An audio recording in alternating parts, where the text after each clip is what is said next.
한 미소년이 카메라를 뚫어져라 응시하고 있습니다. 대사 한 줄 없이 그저 아름다운 외모와 강렬한 눈빛만으로 스크린을 압도하고 있죠. Souris dans la caméra. 이 영상은 스웨덴 배우 비에른 안드레센의 어린 시절 베니치아에서의 죽음 오디션 현장을 생생하게 담고 있습니다. 촬영 스태프들도 모두 그의 외모를 찬양할 정도로 배우로서 특출난 재능을 타고났지만 당시 아이는 이 시점이 바로 그의 전성기였음을 모르고 있었죠. 사실 할리우드에서 계속 몸담았다면 디카프리오처럼 대표 미남 배우로 유명해질 수도 있었겠지만 안드레센은 은밀한 비밀 한 가지 때문에 평생을 방황하다가 최근 최후를 맞이했는데요. 비에른 안드레센은 태어난 순간부터 환영받지 못했습니다. 친아버지는 아들이 태어난 뒤에도 어머니 바르보로 안드레센과 결혼해주지 않았고 결국 바르보로는 혼자 힘으로 아들을 키워야 했죠. 그러던 어느 날 비에른이 10살 무렵 어머니가 산에서 실종됩니다. 그리고 이듬해 그녀는 숲에서 싸늘한 시신으로 발견되었죠. 어린 비에른은 그 후 한참 동안이나 어머니가 왜 죽었는지 제대로 알지 못했습니다. 한편 어머니가 세상을 떠난 뒤 비에른 안드레센은 외할머니 집에 얹혀 살게 됩니다. 외롭고 쓸쓸한 그를 위로해준 건 음악이었습니다. 피아노를 치는 순간이 가장 즐거웠던 그는 장차 음악가가 되겠다는 꿈을 품게 되죠. 그러나 할머니는 손자가 음악가로 남기에는 너무 잘생겼다고 생각했습니다. 이 아이가 배우로 데뷔하면 분명 전 세계적으로 유명해질 것이라 확신했고 그의 의사와는 상관없이 아역 배우를 뽑는 오디션에 지원해버렸죠. 할머니의 예상대로 비에르는 단숨에 캐스팅되어 여러 광고 모델로 활동하게 됩니다. 이후 영화 스웨덴 러브스토리에서 주인공의 친구로 데뷔했는데 등장하자마자 압도적인 미모로 사람들에게 큰 충격을 주었습니다. 단역이고 대사가 별로 없음에도 존재만으로 빛을 발하게 되죠. 얼마 지나지 않아 비에르는 그의 인생을 뒤바꿀 작품 영화 베네치아에서의 죽음에 캐스팅됩니다. 이건 겉으로 보기엔 기회였지만 사실 끔찍한 재앙이었습니다. 감독이었던 루키노 비스콘티가 인간 쓰레기였기 때문이죠. 당시 비스콘티 감독은 절대적 아름다움을 상징하는 미소년 타지오 역을 캐스팅하기 위해 수년간 동유럽 전역을 돌아다니며 아역 배우를 찾고 있었습니다. 그러다 마침내 비에른 안드레센을 발견하게 되죠. 비에르는 오디션 첫날부터 감독이 뭔가 수상했다고 합니다. 비스콘티 감독은 그에게 상의를 벗어보라고 요구하더니 만족하지 못했는지 수영복으로 갈아입으라 명령했습니다. D'enlever son boulonnet.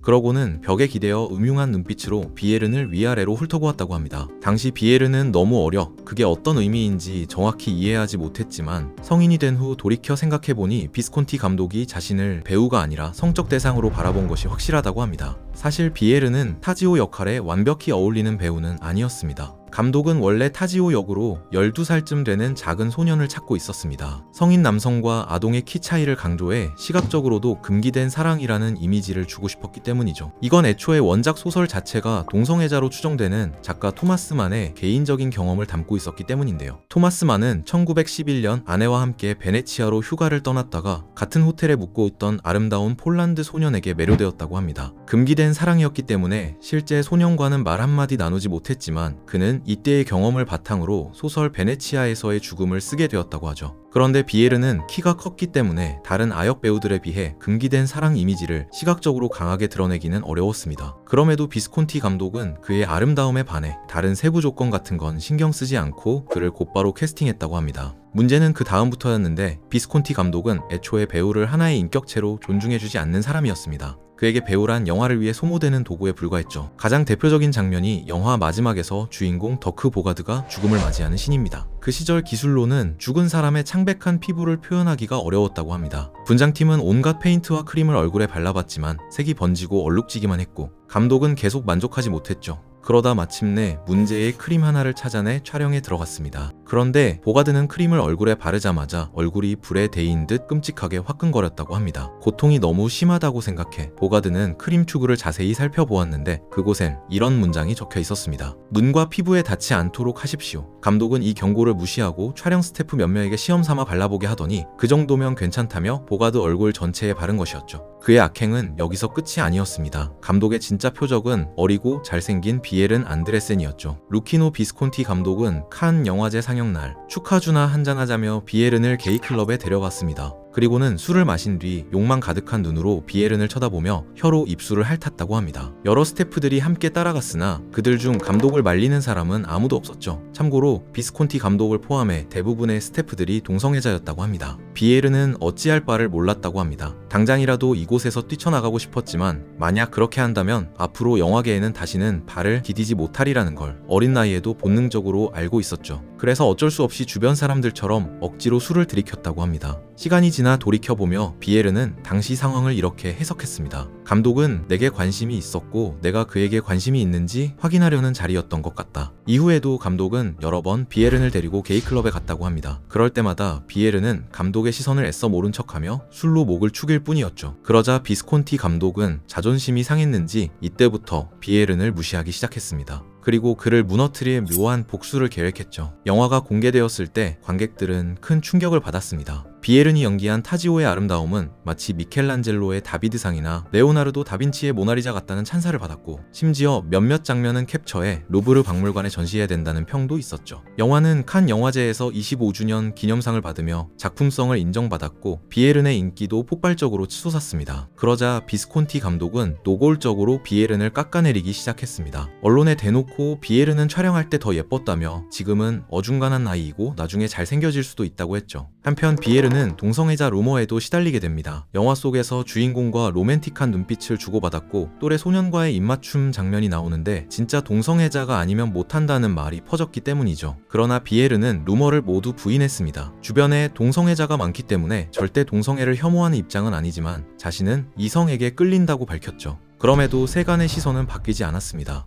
비에르는 연기를 그만두고 싶었지만 할머니의 설득 끝에 일본으로 넘어가게 됩니다. 전통적으로 미소년을 좋아하던 일본에서 비에르는 거의 비틀즈급 대우를 받았죠. 일본에 도착하자마자 여러 패션 잡지 모델로 기용됐고 거리 곳곳의 광고판에 그의 얼굴이 걸리기 시작했습니다. TV 광고 요청도 폭주했죠. 비에른의 뛰어난 외모는 심지어 일본 만화에도 영향을 미쳤습니다. 베르사유의 장미에서 백마탄 왕자 오스칼 프랑소와 드 자르제는 실제로 작가가 비에른의 아름다움에 충격을 받고 그를 본따 그림을 그린 것이라 했죠. 일본 활동을 마친 뒤 스웨덴으로 돌아간 비에르는 고등학교를 졸업한 이후 음악대학에 도전했지만 합격하지는 못했다고 합니다. 대신 스웨덴에서 가장 존경받는 피아노 교사에게 개인 레슨을 받으며 실력을 다졌죠. 그의 꿈은 배우로 성공하는 게 아니라 자신만의 밴드를 결성하는 것이었습니다. 그러나 현실은 잔혹했습니다. 사람들은 그의 음악에는 관심이 없었고 그저 아름다운 소년의 얼굴만 보고 싶어 했죠. 한 번은 스웨덴의 유명 작곡가 칼 에리크 벨린의 집에 초대받아 프란츠 리스트의 피아노 협주곡 1번을 연주했다고 합니다. 연주가 끝나자 사람들은 모두 박수를 쳤고 비에르는 오랜만에 자신이 무언가를 해냈다는 뿌듯함을 느꼈죠. 그때 불쑥 한 여성이 다가와 말했습니다. 와, 뭔가 할 줄 아는 게 있긴 하시군요. 그 순간 비에르는 깨달았다고 합니다. 사람들은 자신을 연기자도 음악가도 아닌 그저 신기하게 생긴 원숭이처럼 구경거리로 보고 있던 것이었죠. 비에르는 돈을 벌기 위해 다시 영화계로 돌아갔습니다. 얼마 뒤 그는 영화 얼마나 사랑스러운 전령들인가에 캐스팅되어 촬영을 위해 프랑스 파리로 날아갔죠. 그리고 이곳에서 한 여배우를 우연히 만납니다. 바로 스타워즈의 레아 오르가나를 연기한 캐리 피셔였죠. 그녀는 바에서 비에른을 보자마자 먼저 다가와 말을 걸었습니다. 혹시 비에른 안드레센 씨세요? 비에른이 놀라 왜 그러시죠? 묻자 캐리 피셔는 밝게 웃으며 답했습니다. 제가 진짜 팬이어서요. 항상 제 지갑에 당신 사진을 가지고 다니거든요. 그리고 지갑 속에서 사진을 꺼내 보여주었죠. 그러나 파리에서의 행복한 추억은 여기서 끝이었습니다. 영화 제작이 무산되는 바람에 비에른은 1년의 시간을 허비하고 맙니다. 그는 스벤 에릭스라는 그룹의 연주자로 일하다 20대 후반 비에르는 단순한 살인자, 일주일 독신자 등의 작품에 단역으로만 모습을 드러냈습니다. 한동안 연기를 쉬기도 했고 한때 그를 세계적인 아이콘으로 만들었던 미소년 이미지가 사라지자 영화계는 더 이상 그를 찾지 않았던 것이죠. 비에르는 인생 전반에 걸쳐 극심한 알코올 중독과 우울증에 시달렸다고 합니다. 베네치아에서의 죽음에 함께 출연했던 배우 더크 보가드는 멀리서 보기에도 그가 매우 외로워 보였다고 합니다. 비에르는 촬영장에 오면 다른 아역 배우들과 어울려 축구를 하거나 바다에서 수영을 하며 웃고 떠드는 등 조금이라도 즐거움을 줄 수 있는 행동은 절대 하지 않았다면서 마치 양이 도축장에 끌려온 듯 고통스러운 표정으로 대기실 구석에 혼자 앉아 있었고 자신의 외로움이나 고통을 그 누구와도 나누지 않았다고 하죠. 그가 이렇게 소극적으로 변한 데에는 베네치아에서의 죽음 감독 루키노 비스콘티가 있었습니다. 비스콘티 감독은 비에른이 연기를 해야 하는데도 그에게 대본을 제대로 주지 않았고 원작도 절대 읽으면 안 된다고 신신당부했다고 합니다. 하지만 캐릭터를 더 잘 이해하고 싶었던 비에른은 감독 몰래 원작 소설을 읽었죠. 그 과정에서 그는 자신이 연기하는 타치오의 진짜 의미를 깨닫습니다. 타치오는 단순히 아름다운 소년이 아니라 절대적 아름다움, 욕망을 상징하고 있었는데 이를 쫓는 순간 인간은 파멸에 이르게 된다는 복잡한 의미를 비에른은 책을 보고 깨달았죠. 비에른은 감독에게 이런 의미로 타치오는 죽음의 천사군요? 묻자 비스콘티 감독은 오히려 화를 냈다고 합니다. 그런 의미를 어떻게 알았냐며 원작 소설을 읽었냐고 캐물었고 그가 그렇다고 하자 너는 내가 시키는 것만 해. 그 이상도 이하도 하지마 소리쳤죠. 첫 사회생활을 잘못 배운 비에르는 점점 더 소극적으로 변해갈 수밖에 없었습니다. 물론 얼굴이 잘생겼기 때문에 여자들과의 관계는 큰 문제가 없었다고 합니다. 비에르는 여자들에게 다가가는 법을 몰랐지만 그가 손가락만 튕겨도 여자들이 알아서 먼저 그에게 다가왔죠. 별다른 노력 없이 28살의 비에르는 시인이었던 수잔나 로만을 만나 사랑에 빠지게 됩니다. 이듬해 그녀가 딸을 임신하면서 두 사람은 급하게 결혼식을 올렸죠. 그로부터 2년 뒤 아들이 태어났습니다. 아버지 없이 자란 비에른에게 아버지라는 의미는 정말 특별했고 그는 아들에게만큼은 따뜻하고 책임감 있는 아빠가 되기로 다짐합니다. 그러던 어느 날 아들이 생후 9개월쯤 되었을 때 비에른은 아들을 옆에 두고 잠시 잠에 들어버렸습니다. 약 2시간 반에서 3시간 정도가 지났을까? 갑자기 아내의 비명소리에 깨어나 보니 옆에 있는 아들의 입술이 파랗게 변해 있었죠. 깜짝 놀란 비에르는 손을 덜덜 떨며 모든 응급처치를 시도했습니다. 119에 신고하고 인공호흡을 하고 곧바로 구급차를 타고 병원으로 달려갔죠. 하지만 아들은 결국 숨을 거두고 말았습니다. 의사는 영아 돌연사 증후군이라 설명하며 갑작스럽게 사망한 것뿐이라고 했으나 비에르는 의사의 말을 전혀 받아들이지 않았습니다. 자신이 잠에 들지 않았다라면 어른처럼 행동했더라면 아들이 죽지 않았을 거라는 생각이 그의 머릿속을 끊임없이 괴롭혔죠. 끝없는 자책으로 스스로를 괴롭힌 비에르는 결국 아들의 죽음 1년 뒤 우울증을 극복하지 못하고 아내와도 이혼했습니다. 한동안 완전히 무너졌던 비에른을 다시 세상에 꺼내준 건 아이러니하게도 연기였습니다. 그는 조그만 연극 무대에 올라 연기를 하면서 생애 처음으로 연기를 즐긴다는 감정을 느끼게 되었다고 합니다. 이제 더 이상 연기는 그에게 의무가 아니라 선택이 되었기 때문이죠. 그리고 오랜 시간이 흐른 뒤 비에르는 2021년 영화 미드소마를 만나게 됩니다.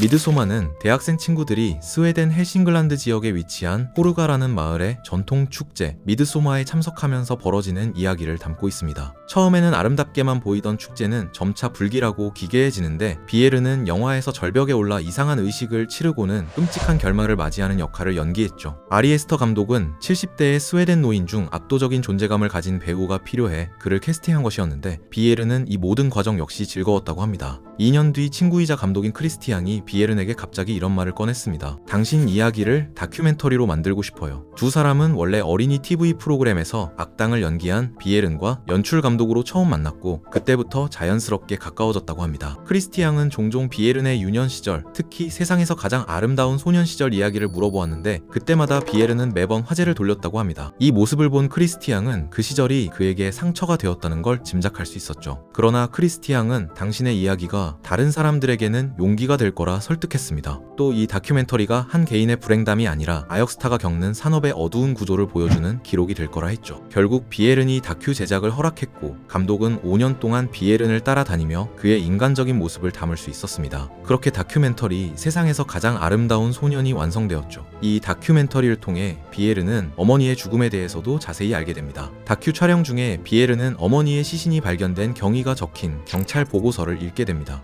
그제서야 비에르는 어머니의 죽음이 단순한 실종이 아니었고 비극적인 선택이었음을 제대로 이해하게 되죠. 다큐멘터리가 공개되고 4년이 지난 2025년 10월 25일 세계에서 가장 아름다운 소녀는 70세의 나이에 암으로 세상을 떠났습니다. 생전에 그는 죽게 되면 아들을 다시 만나고 싶다고 말했었죠. 잘생긴 얼굴이 저주라 생각한 비에르는 평생 상처와 고통을 받았습니다. 한 인터뷰에서 비에르는 자신의 인생을 이렇게 요약했습니다. 제 커리어는 꼭대기에서 시작해 점차 내려오는 과정이었어요. 정말 외로웠죠. 책 베네치아에서의 죽음에서 작가는 아름다움의 가치에 대해 이야기합니다. 명심해 두거라. 아름다움은 신적인 것이고 동시에 눈으로 볼 수 있는 것이란다. 감각적인 인간이 걸어가는 길이며 예술가가 정신을 향하여 걸어가는 길이지. 그러나 작가의 생각에 아름다움은 위험한 것이기도 했습니다. 인간을 잘못에 이르도록 하는 틀린 길이자 죄악의 길일 수도 있다는 것이죠. 결국 작가가 경고했던 것은 아름다움 그 자체가 아니라 그것을 통제하지 못한 인간의 시선이었습니다. 그리고 그 시선은 한 소년을 인간이 아닌 욕망의 대상으로 만들어버렸죠. 항상 도망치던 비엘은 이제는 그 시선이 닿지 않는 곳에서 진정으로 자유로워졌기를 바랍니다. 지금까지 책트 폭행이었습니다. 오늘 함께 읽은 책